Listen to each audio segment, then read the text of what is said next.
Hey guys, so I just got out of seeing Paddington in Peru, and here's my annual theater reaction for it.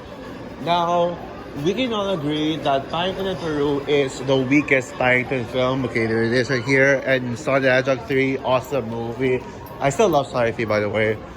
But yeah, Paddington in Peru is the weakest Paddington film. It doesn't quite live up to the first two films, especially the second one.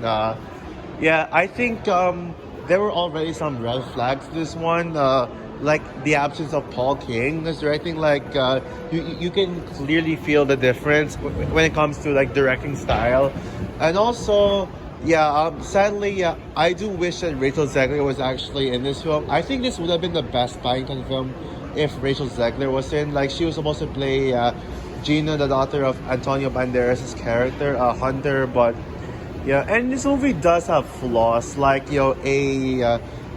like the villain of the film is easily the worst Paddington villain. The villain is so like basically the villain was a twist villain and was so predictable. And also there was a musical number which felt unnecessary to the story. I mean, did we really need that musical number? Like it was kind of cringe.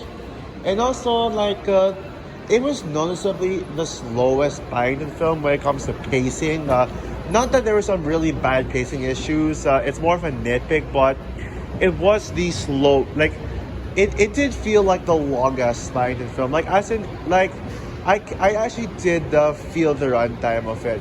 But with all that said, even though it doesn't quite live up to the first two films, I still think it's a great film. And I mean, a damn great film. I really enjoyed this one. Yeah, I think with this film taking place in Peru instead of London, it was very unique. Like this is probably the most unique Paddington film yet. I love the adventure that the characters went through. It is very adventurous, and I love just the whole vibe of Peru.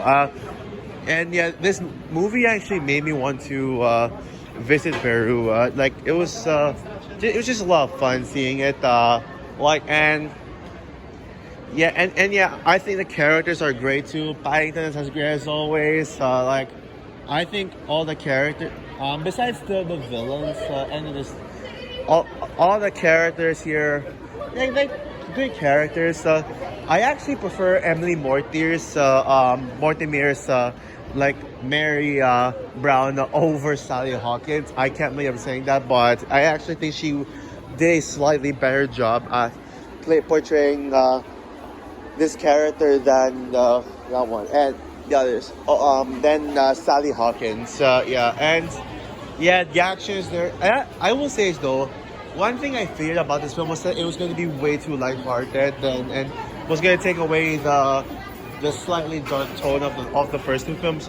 But no, it turns out there were actually some dark moments, and I gotta give the film props for that. There were actually dark moments like, and there's even a subplot involving ghosts and diseases, which did bring in a bit of darkness to it, while still having it combined with lightheartedness, and did it quite well.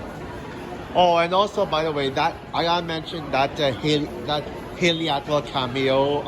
Yeah. Sorry if I'm giving away a spoiler, but I gotta say, man, I can't resist it. I mean, the Haley Atwell cameo is one of the best things to ever happen to this trilogy. Like, and I mean, if she played a bigger role, she would have been the best character in the Paddington films. But yeah, Judy Brown is definitely my favorite. And honestly, she has become my Paddington crush now. Yeah, I have a crush on her in this movie. I wouldn't say I have a crush on her in the previous ones, but this one, yeah, I think this just further proves that Judy Brown is my favorite character in the Paddington films, the Paddington duology. So yeah, guys, that's all for my out-of-theater reaction for Paddington in Peru. Even if it doesn't live up to the first two films, I'm still very satisfied with it. I genuinely enjoyed it. So yeah, stay tuned for my review.